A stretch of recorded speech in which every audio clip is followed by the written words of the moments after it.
cross paths in Arizona? Or no? No, because Arizona was before all that. Oh, yeah, okay. Yeah, Arizona was way before that. Well, he got his ass kicked out in Arizona. Yeah. Courtney told him to go fucking beat it because he couldn't pay rent. So he got all mad. You're taking my room, dude.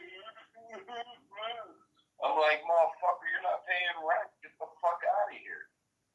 So what he did is he fucking packed up and went back to Illinois. And that's when I saw him again in Illinois. But that was, what, a couple years, 2-3 years later, yeah. But yeah, it was something else, man. Oh, I believe it. I mean, he's almost like, did you tell me, Matt, that he fucking posted some shit about his kid being a fucking homosexual or something like that? Bisexual? Bisexual. Yeah. Yeah, you remember we were joking that Tom was probably teaching him how to take it?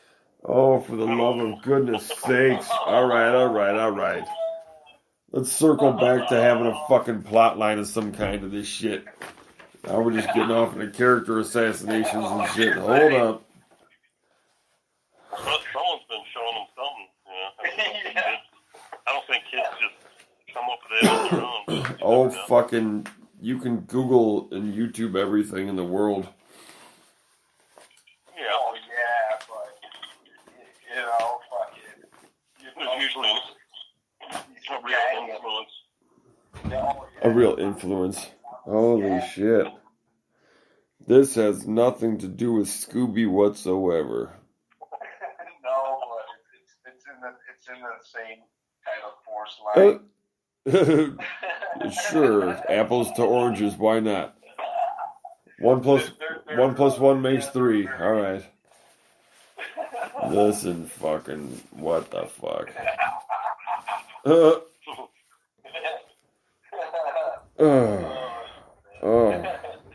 Now I understand that, you know, Scooby had to hang out with juvenile delinquents to feel superior and everything, but we needn't get off on a... Oh, here, check this out. Check this out. I have a Scooby story. On that same job when we were working on his sister's place, that fucking nightmare of a bad 80s movie comedy that was. And it was the 80s still. No, it was not. It was the fucking... Well, when you met him... When I worked with him, though, it was like late 90s. Anyway. Oh, really? Yeah, man. Yeah, I met him back in like 88, 89 or something. Yeah, well, we all have our crosses to bear. That one's yours. That's your own. Yeah, that's your misfortune, my friend. I'm sorry. Anyway, when we were doing that job, he's fucking talking. I think we were doing something in the master bedroom or some shit, and I think he sneaked a peek into his sister and brother-in-law's fucking drawers and shit. I'm just like, you are a fucking pig. And he's fucking, I don't know, scrubbling around in their fucking underwear drawer. Probably sniffing her granny panties. He's like, what's this fucking skid mark city on the back of this shit? Ooh-wee. I had to take a sniff of that. Well, I mean, from what I remember, she kind of fucking looked like him anyway. Yeah, she looked like a shaved ape. Fucking warthoggle. I mean, yeah, she was like a fucking, And Dave was a goony version of his son, just an older version of the kid. There was more. Yeah, fucking warthogish, shaved warthog. Oh yeah. With the husks showing. Yeah. And just as sexy as you'd think that would be. That's how fucking that's how attractive she was. Fucking 40 miles of bad road. Oof. Anyway, my point is, while we were doing that job, we were in the master bedroom. He's fucking scrambling and scrubbling around in through the fucking drawers and shit. I'm like, what are you doing, you fucking creep? He's like, what? He pulls up this fucking bag of weed. I'm like, what the fuck? I'm like, yeah, I think so. It was like in a bag, in a sock and shit, under the dildos and shit. And the fucking greasy old brown burnt looking dildos. You're like, what the fuck happened to this shit, man? What did you do? What the fuck did you do to this thing? Anyway. So he finds this fucking weed. And he goes and he brings it to the fucking his brother-in-law, like, hey man, I found this fucking herb and shit. What the fuck's up with this? And you guys don't smoke. All this stuff. And like completely sidesteps the fact that he rummaged around their fucking underwear to get it. But he asks him what's up with it and shit. And so dude's like, whatever, go ahead, have it. I don't care. It's from like 1983 and shit. This shit was already almost 20 years old. Yeah, it probably had bugs in it and shit. Oh, fuck. They had left a long time ago. There was no moisture, nothing left in this shit, man. No bugs would give a fuck. Dust mites. Some brittle pubes in it. Yeah, that's more realistic. Dust mites and brittle pubes. Anyway. So his brother-in-law gives him the weed because he's like, whatever, dude, that shit's like it's been sitting in the drawer for 20 years. Sure, have at it. And so we take a rip. Now, I took a rip for the novelty of it, not expecting anything. I'm just like, yeah, right. And nothing really happened. It was just the novelty of taking a puff of weed that was been 20 years frozen in time. But he fucking comes back the next day and he goes, yeah, I sold that weed, man. And then the guy came back later and said he wanted more. Yeah, and I don't know where to get any more of that, of course. And all this shit. And I'm just like, you're a dick. We both smoked it and agreed unanimously that there was 0 THC left in anything, and there was not worth a fucking, a fart in a wind storm. Oh, shit. So. Every time I saw him, he always burned your weed. Yeah. Fucking automatic. Like he took half my first real bag of weed, fucking bastard. Yeah. Preyed on you. Every time. He preyed on your trust and innocence. Yeah. Oh. That greasy piece of shit. He's dead now.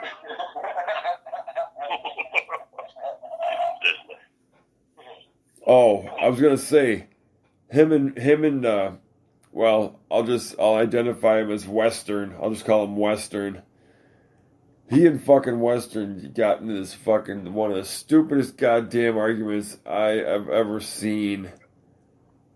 Almost to the point of fighting each other outright. Fist fight. Just fucking straight up. They were talking about a song by a band called UFO. The song is named Love to Love. That's the name of the song.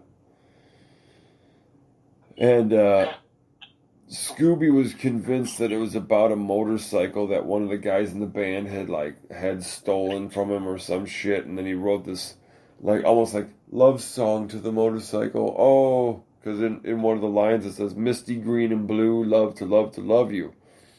Well, he's like, yeah, the motorcycle was green and blue, and it was the paint job misty green and blue, and I mean it was just fucking retarded. But so in Westerns, like, man, shut the fuck up. That's not what it's about, you idiot. And they had already had like little territorial pissings kind of thing because they were both a couple of really like pot-bellied fucking gap-toothed fucking fuckheads. Like fucking highway trash trucks. Yeah, like pseudo biker, like pseudo biker bullshit, and yeah, so they start to argue about this fucking song and what it means, and yeah, I just watched it escalating, and I was like, God, the both of you. But it's just one of those things where you want to throw like an M80 at their feet. Because it's getting so tense. It's getting so tense. It's getting so fucking tense. You just want to throw a firecracker at them, just trigger them and shit, and fucking bam, they can start kicking each other's ass. But these lazy bitches wouldn't do it. Because I don't think either one of them had the confidence overall to actually do it.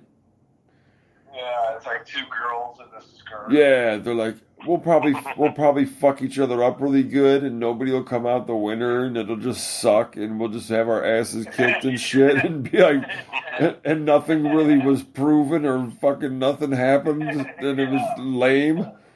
So yeah. Although I think that Western probably would have fucked his ass up really quick though, because he was Ranger trained, man. He was military. He would have cleaned his clock, but he would have fucked him up. yeah, but Scooby was the type who he's like Rocky Balboa. Like you could probably fucking hit him in the head with a fucking sledgehammer. And he's gonna fucking, like, he'll be out, he'll be dazed for a second. He'll get back up and be like, is that all you got, motherfucker? I mean, it'd be that shit. And you'd be like, I'm gonna have to kill this idiot to stop this. Fuck it. He was a big motherfucker, wasn't he? Yeah, he was all burly with a big old fucking 5-gallon bucket head. He was a fucking burly goat, wasn't he? Yeah. Well, Penzo always referred to him as his work bull. I was like, well, you're not wrong. He smells like a barnyard animal, and he fucking, He was his love bull. He was the cow. Yeah. Oh. Ouch. Moo. I'm surprised you didn't raise animals. He had a little fence behind his fucking camper, chickens. A pen? Yeah. Chickens in a pen? Yeah. There for the lovin'? Some country lovin'? He had a bucking bronco that he just. Oh no. Uh-oh. Why? Why did that have to be the case? Dude's like fucking John Wayne Gacy and shit. Dude, I tell you, one night we were back there, Huh. and way in the back there's a pasture, right? Oh. And where we had that campfire. Remember where we had the campfire? Yeah. Way in the back. Yeah. One night it was me, Mr. Windsor, and nephew boy. Yeah. And we're back there, and the horses are out there just kind of grazing in the dark, right, or sleeping, or whatever the fuck they do. And we're sitting around the fire, and we were bored because I think we ran out of smoke and drink, and we're just like, and they're like, hey, Jess, man, they're like, why don't you go see if you can get on one of those horses